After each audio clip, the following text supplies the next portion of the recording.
Tardo, with EBS-GANO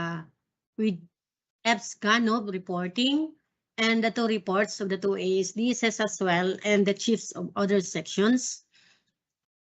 Then this time, we have concerns that for us to take into consideration to improve our delivery of services. And not only simple services, but efficient and quality services.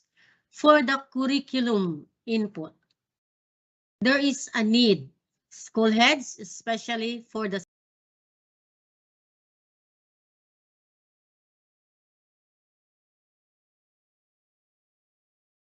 secondary, there is a need to review your offering and align your subjects to the specialization you offer. As noted, a lot of lapses deals in this area. Request assistance from the experts deployed in the field and from the division office for this purpose. We cannot master everything at one time. A lot of special offering, a special curriculum that we are offering, and sometimes we missed things in the process. Thus, there is a need to review, to align, and request for the expertise of the people who were trained in this aspect. Another one, implement observed discrepancies and insufficiencies noted in the implementation of the curriculum, especially the subject's requirement and alignment. Marami yan, ha?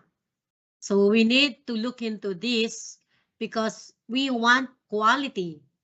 And if we want quality, we need to ensure that our services is of quality.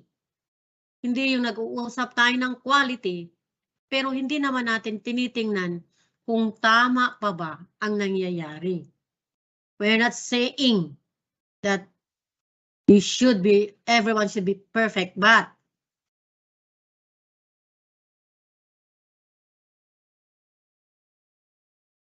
considering that we have already the guidelines, therefore it is expected that we can follow and adhere to those requirements. And for the CID, I am commending and requesting for you to continue the effort of providing technical assistance to instructional leaders, especially now that we are in the recovery period and moving towards transition, wherein comes November 2, everyone should be in school and in its respective offices from Monday to Friday, and that is November 2. Prioritize learning gaps identified in your respective schools. You are the most in authority and the right person to know what exactly are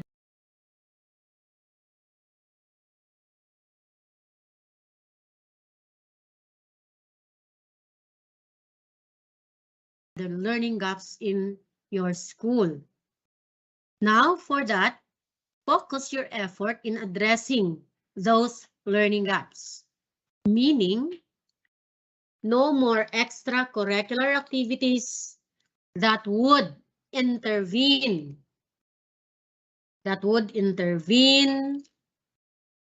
in the conduct of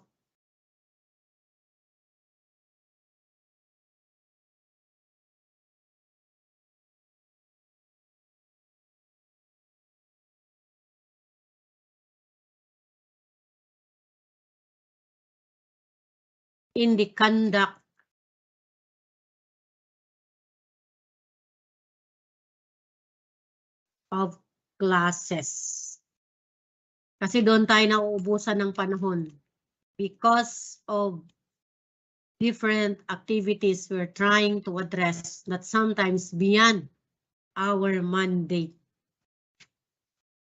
Be reminded of DepEd memorandum that relates to this mandate. And I would like to read because this is a numbered memorandum. This is signed by no other than Vice President Secretary Zara Z. Duterte. Of course, that DepEd officials, item number 1, shall not attend inconsequential events, irrelevant events. They shall devote their time and effort to the faithful performance of our duties and fulfillment of our deliverables, the curriculum, of course. Likewise, they shall endeavor to discourage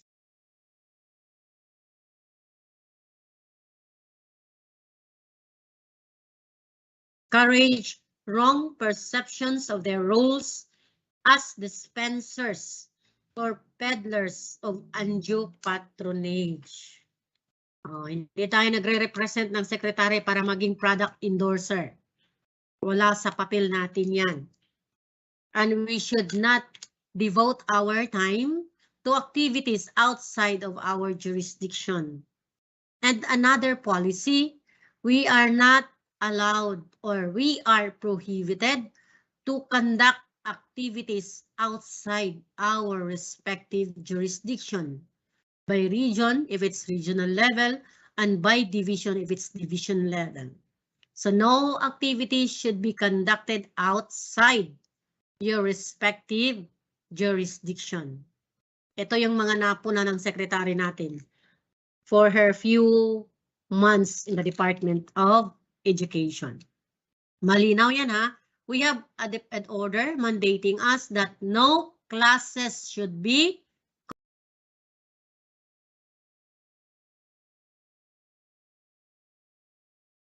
compromised. I hope you are able to explain that one to people that will be approaching you, especially if it will hinder the conduct of classes. A lot of things to consider because we keep on saying that there are learning gaps identified, there are needs to address these learning gaps, and yet some of the activities that we are busy with are not really supporting the resolution.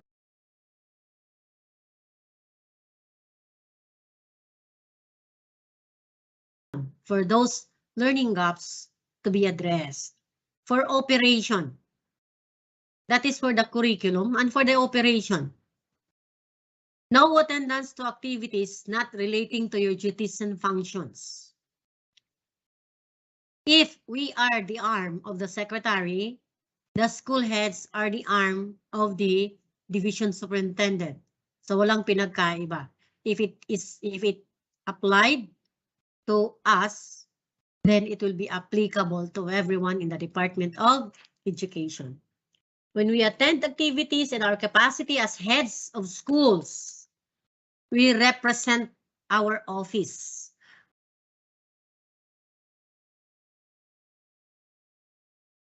We represent our secretary.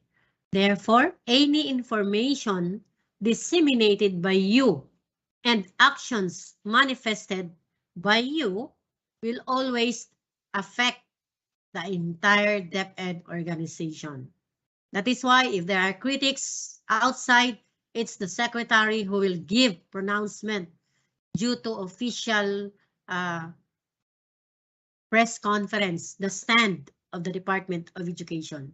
Kahit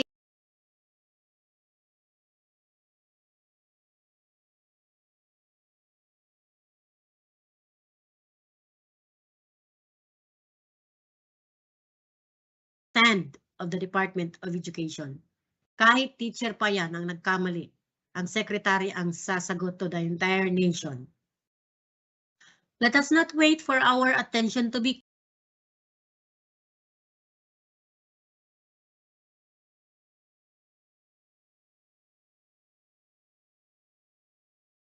called because of these misrepresentations.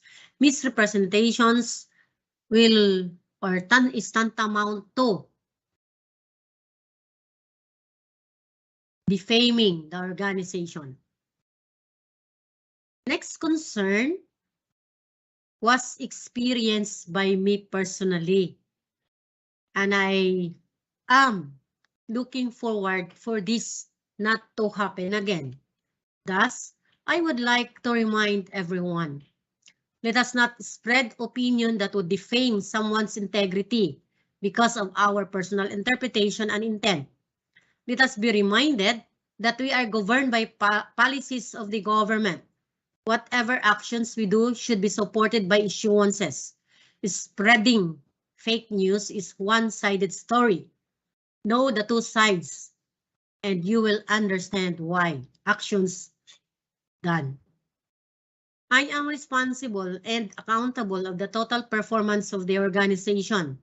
It is then understood that I am answerable to DepEd and to the Almighty. Yet, these answers is a concerted answers of the efforts of the entirety of the division of Zamboanga del Sur, because I do not work alone. We all work together, gearing to achieving our purpose, which is the ultimate aim is to provide quality education. And with that, it is understood it's a kind of formational organization. For the MOOE, I am a bit glad that we improved our services a little with the current scheme being implemented. Why did I say a little?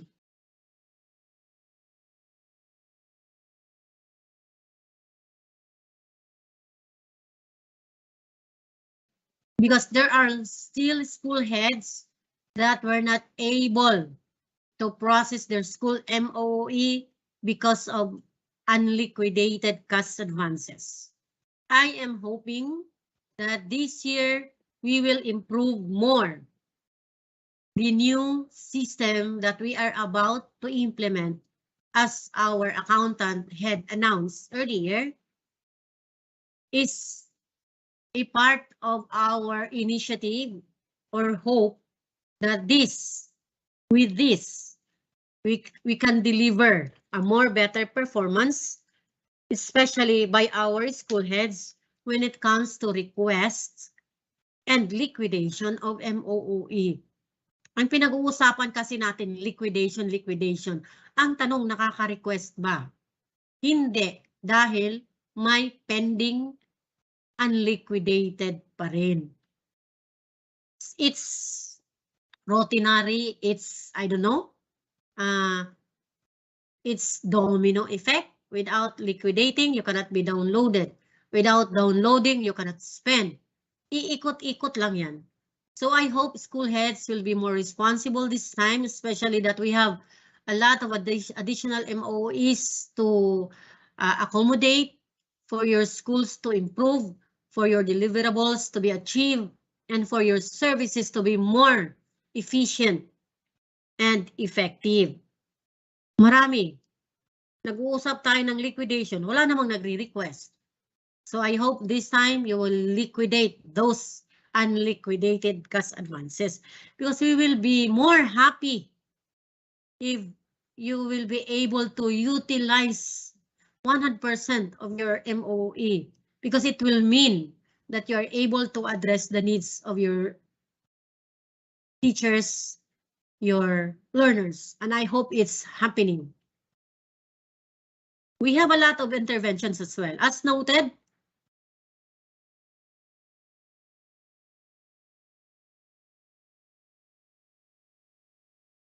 efforts were done from the CID, from the SGOD, from the OSDS.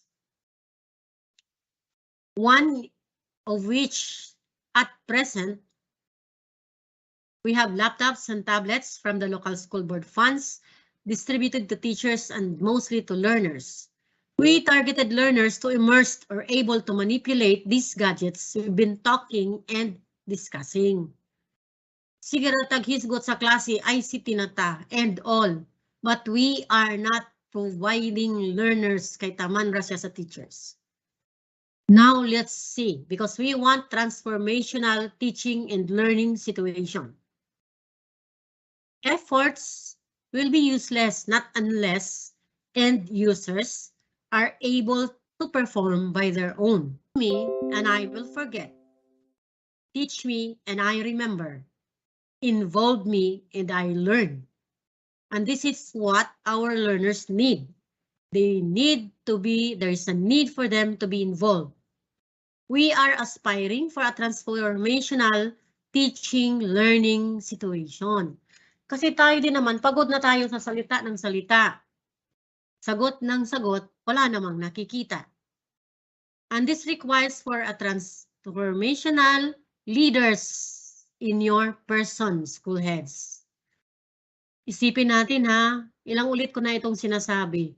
Hindi ito about papugi or pagandahan ng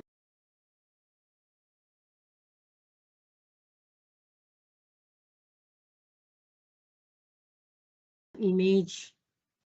Ito ay trabaho na nakaatang sa balikat ng bawat isa na kailangan nating gawin. Kung papugian na rin lang at pagandahan, bakit pa tayo nandito? We focus on research as basis for innovations that will support existing DepEd programs. Kasi ang sabi, kung mag-i-innovate na rin lang, support the current program of DepEd. Kasi iba-iba na yung mga pinagagawa natin, pero yung talagang problema ay hindi na na-address. As to training, since in memorial, this has been the practice, yet gaps has been observed even before pandemic. Wala pa ang pandemic, nandito na ito. Lumala nang magka-pandemic tayo. Thus, it came to my attention where and what exactly is missing in the process. Dahil marami ang natuto, pero marami din ang naiiwanan. Naniwala din naman ako sa kasabihan, walang bobo, pero mayroon lang talagang nangangailangan ng espesyal na atensyon dahil hindi rin natin alam ang mga nangyayari outside of the school. Kaya tayo nandito. Let us be realistic whether we like it or not. It's the reading ability that threatened our learning development. And of course, aside from the reading ability, it's also the status of learners' participation in teaching and learning process. Magagaling na ang mga teachers natin, marami. And yet, walang nangyayari.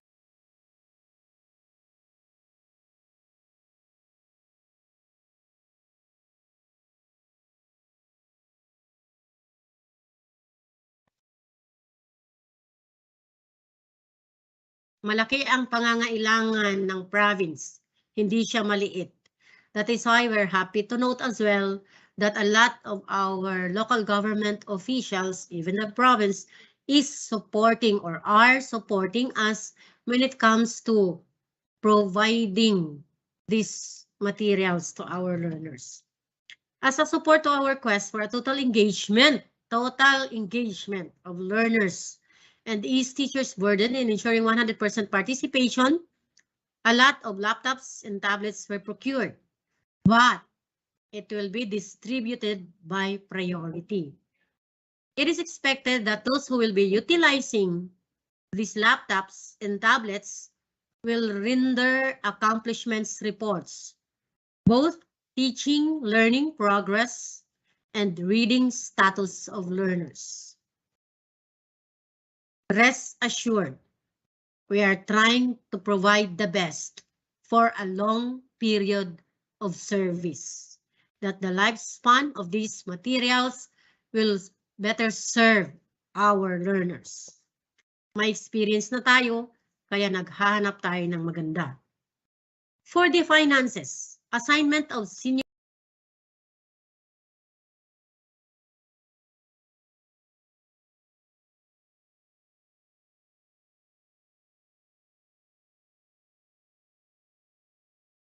For the finances,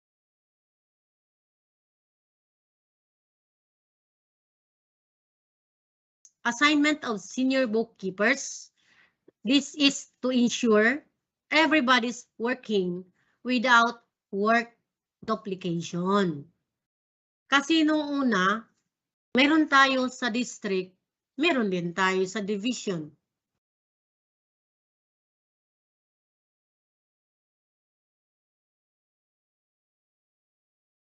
Ang nangyayari, hindi na maintindihan kung sino ba talagang gumagawa. Dahil pinapasa-pasa na. Etong taga-district, okay lang kasi gagawin ng division. Pagdating naman ng division, okay lang kasi ginawa ng district. Mine is to ensure kumpleto ang documents. Yung pala, kulang pa rin at may mga signatories na wala pa rin. May mga documents na nawawala. I'm not saying that everybody's doing this, but a lot of them is doing, or it is a scenario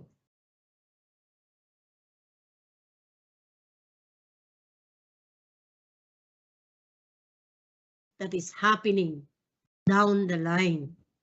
That is why we resort to this, to avoid duplication and to ensure that no passing of responsibility from one another to another will happen.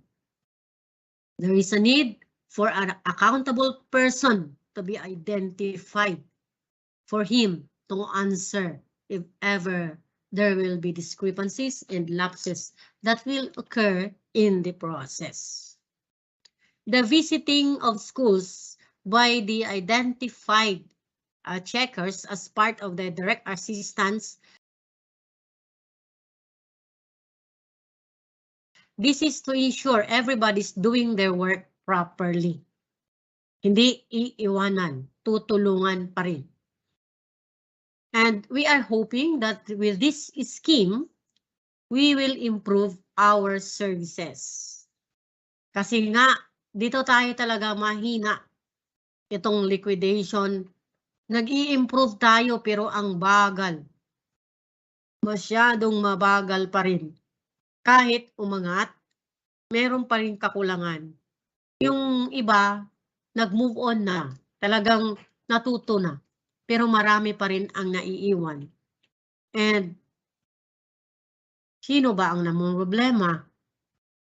Hindi man nagsabi yung bata na nagka-problema siya, pero siya yung naapektuhan kasi hindi nabibigyan ng tama dahil hindi na ipaabot yung support dapat na makamit ng guro at ng teacher kasi hindi makuha-kuha ang MOE kasi may mga unliquidated cash advance.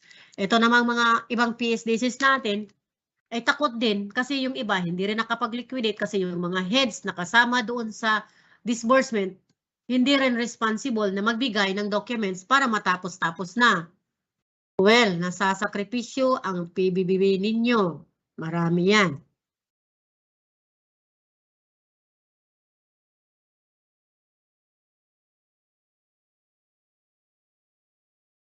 What is the purpose of our ICT innovation? Because we cannot also let our processes be left behind. There is a need to address as well our processes for the smooth operation in the division office. Kaya tayo nagpa-prime HRM. And then under the prime HRM, papasok yung ICT natin. Kasi yun yung mga requirements na magkaroon ng mga proseso na nasusunod at makikita kung sino ang may pagkukulang. Hindi ito para tayo sumikat kasi prime HRM tayo. It's just for us to uphold our mandate and its integrity, the integrity of the organization, na may sinusunod tayo. Hindi yung dahil gusto ko lang ito na ang gawin ko, or kaya ay dili na ako sa iya na. In reality sa iya dito. So with the prime HRM, processes will be in place, people will be working according to its KRAs, and clients will know where, what, and when their transactions be addressed and completed. For the Education Summit, well, you add something to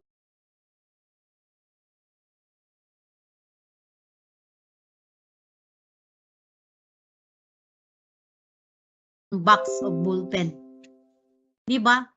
Napaka-impractical naman. Yung pamasahe mo lang, mas mahal pa doon sa 1 box ng ballpen na bibilhin mo doon. At sometimes, pagdating mo doon, wala ka pang mabili dahil naubusan ng stock. Because PSDBM, which is an agency-to-agency procurement, provides common use supplies. Walang equipment doon. Common use supplies ang nabibili. Kaya lahat tayo ay mandated na kahit bond paper, doon bilhin. So maganda kapag nagkaroon tayo ng sariling PSDBM.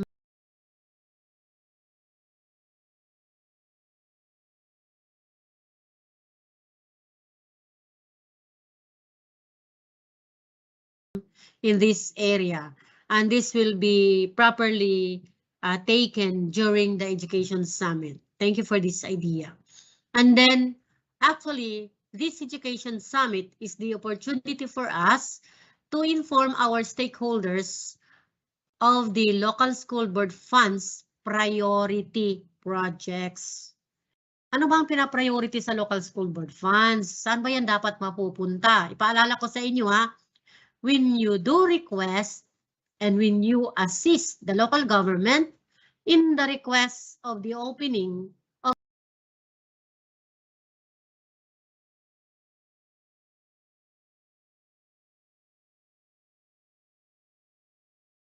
extension schools, kasama doon ang document na i-assist ng local government unit ang opening. Yung teachers dapat naka-charge doon. Anong nangyayari? Wala pang 1 taon, maghihikay sa akin ng teacher. Nasaan yung pangako ng local school board na allocation natin? Saan natin kukunin yan?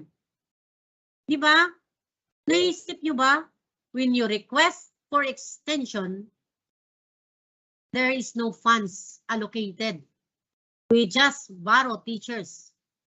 And the most practical way to support that extension is the provision of local school board funds under the municipal local school board allocation. Binibigay nyo sa management yung problema. Kayo ang nag-create because of the idea that you want to address the needs of the people and the clients of the school. Let's stand to our ground. They promise to support, then they will support. Because it's quite difficult to request teachers. Alam nyo yan. Because they implement this formula in identifying teachers' need. At alam natin, talagang hindi tayo mabibigyan dahil if we look into the enrollment of our schools, 15, 20, very low compared to the standard number of learners in a class. And then the computation is based on division population. Saan ako kukuha ng teacher? Kaya hindi katakataka, yung mga SDS noon, pinahiram yung mga teachers dahil sa request ng opening. Kaya nabigyan. So this is the best time. Ano ba ang paglalaunan ng local school board? O ito na ha. Kasi yung mga extension na yan. Kaya I am also commending the effort of the Congresswoman to law. Talagang Republic Act. Kasi pag Republic Act, may pera, may item. Kasi pag hindi Republic Act, extension, walang item, walang pera. Matagal yan. Tapos lahat maghihingi. Sana kukuha ng teacher. Kaya nga itong dalawang ASDS gumagawa ng paraan, i-check, magkakaroon sila ng hopping school to school para makita nila kung sino ba talaga yung nangangailangan.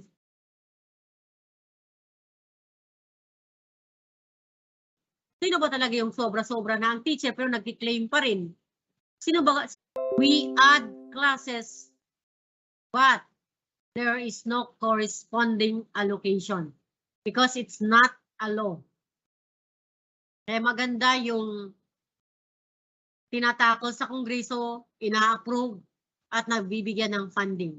Kasi yung sa atin, mabigyan, well, magiging masaya na tayo pagkatapos ng 5 taon nabigyan yan. Well, kayo na ang magsabi sa akin kung nabigyan ba yan. Ilang taon na ba nag-i-exist ang mga extension, nabigyan ba? That's a proof. I hope maintindihan natin habang kumikilos tayo, nakikita natin kung ano ang nangyayari. Dahil wala tayong kapasidad na basta-basta magkuha ng teacher. Tayo ang gumagawa ng problema dahil sa problema na gusto nating ma-address. Pero sana we will be true to the promises, to the submitted documents that the local government will support these schools, especially these extension schools, because we cannot just simply say, gusto ko og teacher diha, secretary, tagai ko. Hindi ganon. May process yan. I hope you will understand. Kaya ngayon, maiintindihan nyo bakit pinahiram ng mga superintendent yung mga teachers. Dahil na rin sa request na mag-extension. Eh, walang kasamang item yan eh, di ba? Naku, ang hirap talaga. Gustuhin ko man bigyan. Hanggat maaari, isa-isa ng teacher tayo, mas maganda. Kaya lang mahirap. Alam nyo, ang daming request dito. Saan ako kukuha? Mga extension. Kukuha ako doon sa mga regular teachers sa mga schools na nangangailangan din. Hindi basta-basta ganun. Kaya kailangan yung mga dapat gawin ng dalawang ASDS to do hopping with the OSDS under AOMAGO so that we will be able to achieve a fair and sound distribution of teachers. But ipaalala ko lang, talagang hindi natin makayang bigyan lahat. Dahil sobra-sobra ang extension, kunti lang ang teacher allocation natin. At hindi pa nabibigyan ng extension. I hope you will understand the scenario. Kaya, it is very important for our PSDSs to prioritize, to give priority to local school board teachers. Kasi sila talaga ang kailangan. Lalo-lalo na pandemic, pili-pili, kulang-kulang, kailangan talaga sila to address this concern. And I hope this is now clear to everyone. Kay dili ta basta mamunit og teachers sa laing eskwelahan ug birahon ug ihatag. Naa ba tay reserve nga mga teachers? Do we have buffer teachers? Wala. Sa aklat lang yan nangyayari.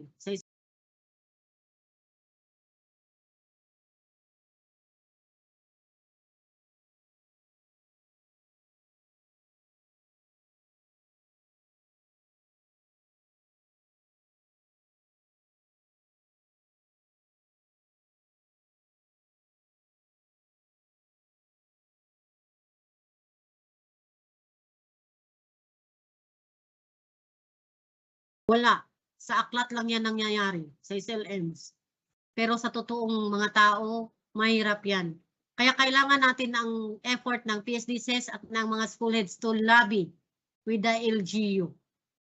Ayaw kong makialam sa district.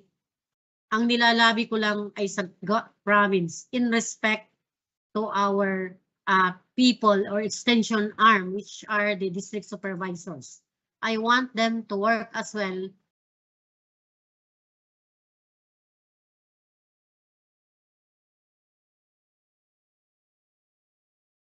as part of their responsibility. Sana narinig ninyo ang claymore ng mga school heads. They need teachers. For other concerns, and I would like to give emphasis to this because this is a common issue. The requests on permit to teach, permit to study, and requests for enhancement activities and other activities. Please send your request a week, a month before the start of the activity. Huwag niyo akong papirmahin ng 2 taon ng lumipas, 1 taon ng lumipas, 1 semester na lumipas. Dahil yan, hindi yan ang laman ng guidelines. Give time to read the guidelines so that you will be able to provide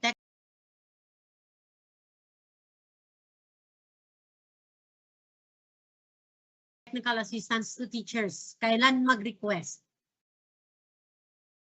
Ano ang dapat i-request? Fair, sound decision, and civil service rules and regulation. Only 6 units will be allowed during class days and 9 units during summer vacation. Tandaan po natin yan ha, para hindi pabalik-balik ang mga permit ng mga teachers natin. You are the right person to provide information to our teachers. 6 units on school days and 9 units on summer vacation. This is to prioritize our mandate, which is to teach and address our respective administrative requirements in the schools. Kasi magtatatlong taon na ako ha, hanggang ngayon ganito pa rin. Magpapapirma ng 2021. Ano yan? Tapos na, matagal na. And in doing so as well, please comply the requirements because it will be the basis of the management to approve or to disapprove such request. Hindi yung 2021-2022, you stated semester of 2021-2022, second semester of 2022-2023, summer of school year 2022, 2023, 2021, 2022. Linawin ninyo kasi hindi ako manghuhula. Babalik ang document kapag ganyan ang mukha. Kulang ang information. Let us also be aware that in the transfer of teachers, may guidelines din yan. And we are not barred of implementing initiatives considering that a lot of people is requesting for transfer. A lot of people is requesting for promotion. A lot of people is requesting for reclassification. Hindi tayo pwedeng magturo-turo lang kung sino. We need to have something that is solid that would tell the management that this person is the best fit for the position. So, intindihin natin yan ha. Kasi huwag niyong questionin ng ranking, malinaw naman yan. Ano ang purpose? It's because we need to be transparent as well. Pero in the ranking, do not expect na pag number 1 ka, ikaw na. Dahil wala yan sa guidelines, hindi nangyayari yan.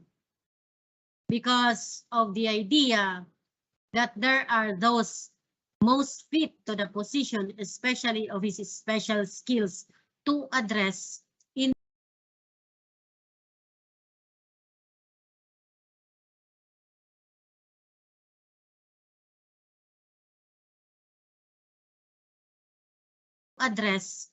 the event he will be performing the duties and function of the position to be filled in. Sometimes nag-rank man tayo pero yung expertise natin, hindi yun ang hinahanap ng posisyon. Kaya malabo yan. Kung ano ang hinahanap ng posisyon, siya yung malalagay provided nasa ranking siya as mandated in the Civil Service Rules and Regulation.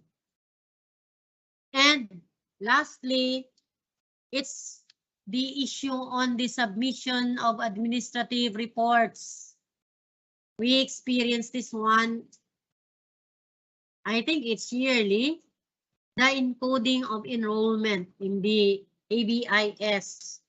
Ito uli ha, paalala sa mga school heads natin. Nag-input kayo ng enrollment or hindi kayo nag-input or hindi ninyo tinapos. Alam ba natin na kaya tayo nag-i-input ng enrollment? Kasi basis for allocation yan ng MOO.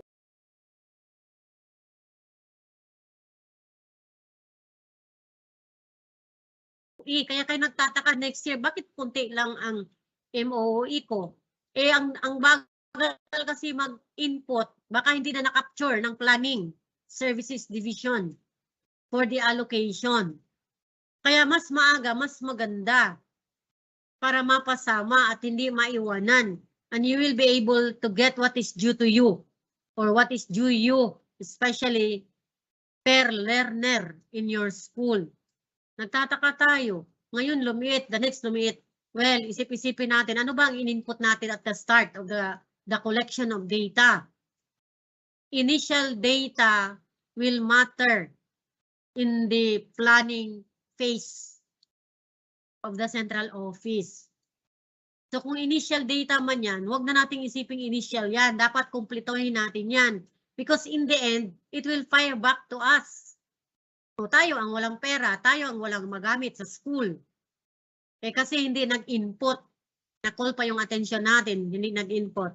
But in fairness kahit nagsasalita ako dito, I would like also to recognize the effort of these people. The SGOD people, with Sir Gano, with Ma'am Sharon, and the rest of the team, that we were able, even we are last in the submission, last tayo ipaalam ko sa lahat ng school heads, last tayo to complete the requirements, initial inputting of our enrollment in the EBIS, kahit papano nakahabol tayo sa deadline. Kaya lang, hindi man yan ang hahabulin natin. Ang hahabulin natin, makumpleto ang report natin para hindi mag-fireback sa atin na wala tayong makuha na benepisyo kasi hindi natin nagawa ng maaga. Tapos mabibigyan tayo ng kunti lang kasi kunti lang yung na-input at the start. O, diba? So, babalik sa atin yan. Hindi ko makalimutan ang special hardship allowance ng ng ibang eskwelahan. Nahirapan tayo doon. Dahil hindi natin na-comply. So there is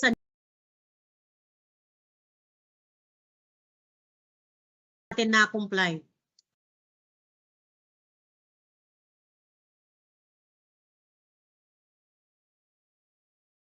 So there is a need for us to comply immediately. And we have this scheme how to address this problem.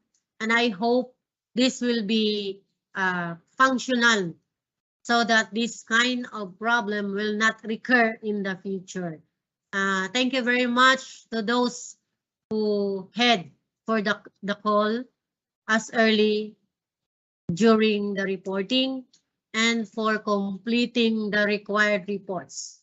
Pero hindi pa tayo tapos So, tingnan nyo naman ano yung mga call-ups ninyo. Kung nasa bundok kayo, edi magbigay kayo ng tao na nasa baba that can do the job. Because a good manager knows how to delegate and knows how to strategize.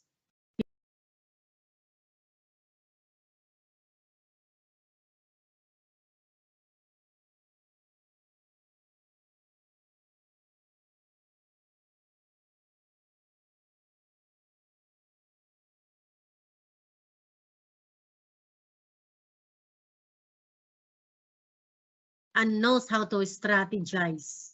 Hindi mo pwedeng hawakan lahat yan kasi wala kang panahon maghawak sa lahat ng gagawin. It will give you difficult times kapag ganyan ang gagawin mo. So,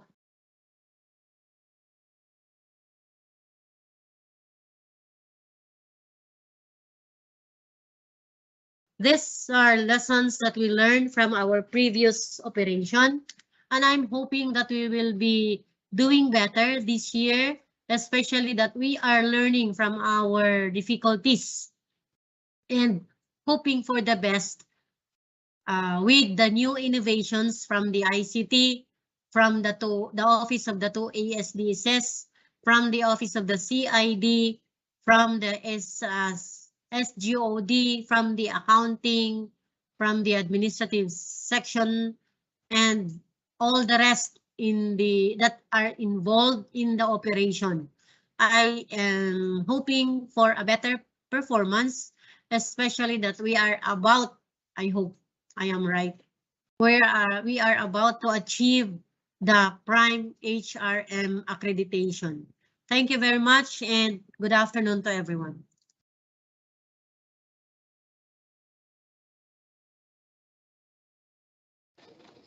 Thank you so much to our Schools Division Superintendent, ladies and gentlemen, that is Dr. Maharani M. Jacinto. CESO 5 for her superintendent's hour. We are almost done with our division management committee meeting today, and I believe that we have been presented the accomplishments and the updates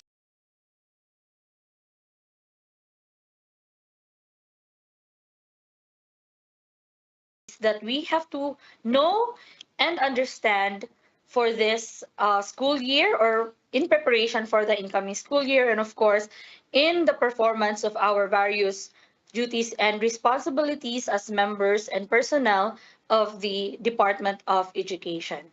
So to close our program, let us have none other than our very active Assistant Schools Division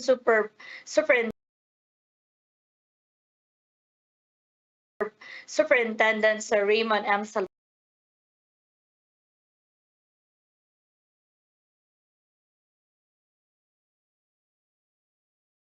Salvador to give his closing remarks. Sir?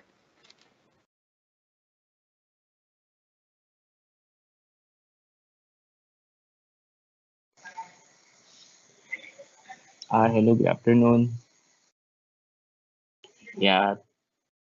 Um, am I coming in? Okay, apparently. Yes, sir, you are, sir. Thank you so much. Once again, good afternoon to everyone. Much have been said from this morning up to this point in our SDSR. I hope our dear school heads, our school manager, I like to say, our PSDSS, our PICDs, were able to jot down the information shared from the three functional divisions. I hope, yeah, we'll just not sit down, no, and just look at this as just another meeting, but we will use this as our springboard now that we're about to open our classes comes August 22. Uh, we are we are very hopeful that all the information, all the updates that were shared will be thoroughly studied by you. It's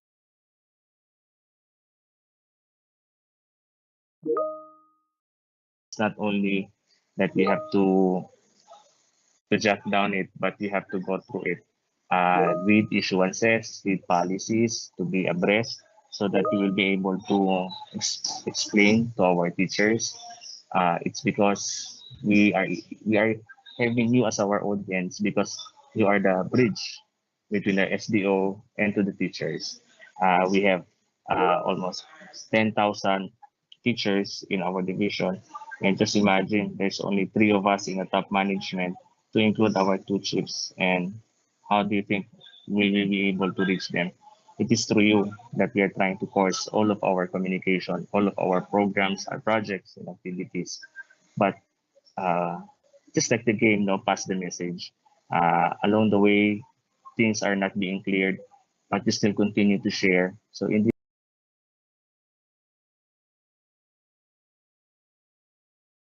but you still continue to share. So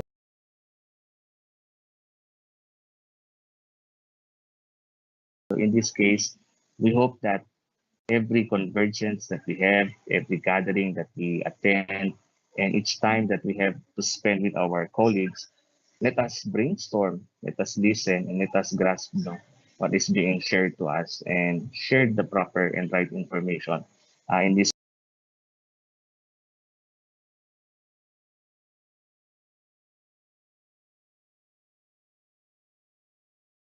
way, siguro, I think things will be better and clearer down the line.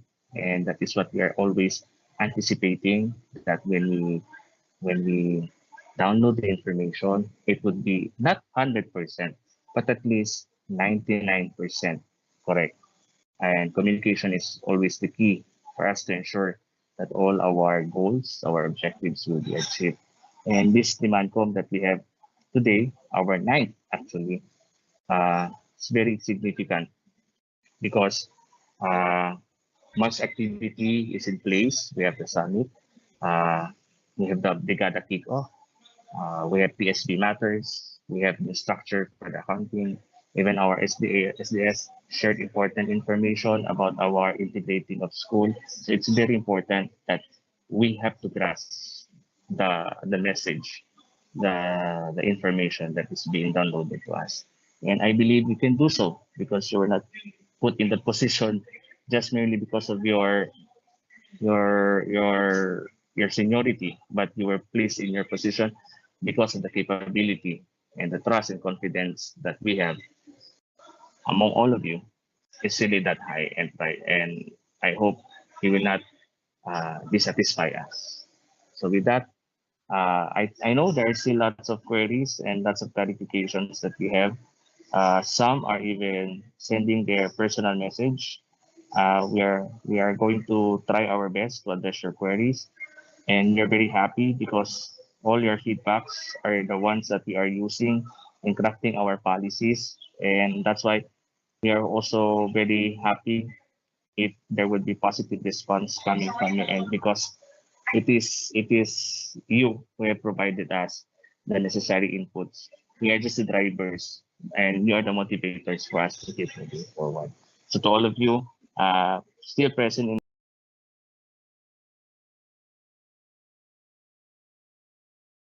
this virtual platform, my thanks to you for staying from 7 in the morning down to this time. It's about 3:45 in the afternoon. So thank you so much for being there. May you continue to be safe, and may God bless you always. Thank you. Thank you so much for that motivating closing remarks, Sir Raymond Salvador. Ladies and gentlemen, that is the end of our ninth Virtual Division Management Committee meeting. I hope that we learned a lot today and that we can forward with our responsibilities with proper guidance and, of course, understanding of what we have to do as personnel of the Department of Education. Before we close this program, we would like to post the attendance link provided to us by our Kwame representative, Sir J. Briggs Katakutan. This is now open. So for those who were able to attend all our the entire demand com and are still in the platform today, please and use this link so your attendance to this meeting is recorded. Of course, we would like to thank our members of the executive committee, headed, of course, by our very uh, ever dependable Schools Division Superintendent Dr. Maharani M. Jacinto, and of course our two ASDSS, Sir Raymond M. Salvador and Sir Jerry C. Boquinquito, and of course our two chiefs of the functional divisions. We have Sir Ernesto F. Tardo and Ma'am Dr. Juliet Magallanes, and of course all the other section heads who are composing the Schools Division of Zamboanga del Sur. So we would also like to thank the production team, headed of course by our ITO, Sir Chester Don E. Bayukot. We have Sir John Ray M. Flores, Sir Raymart B. Akdal, and Sir Lyndon B. Oracion. Ladies and gentlemen, once again, we have on your screen the link for our attendance. And thank you so much to our participants, to our PICDs, to our PSDSS, to our education program supervisors who are present in our MS Teams Live, and of course, our school heads and officers of the Teachers Association who are present in our YouTube channel. Thank you so much for your participation in your attendance.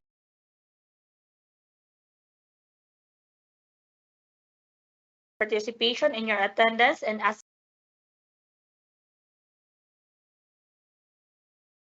Sir Raymond has said, your feedback is what is guiding us to forward and, of course, to provide better services to all our clientels.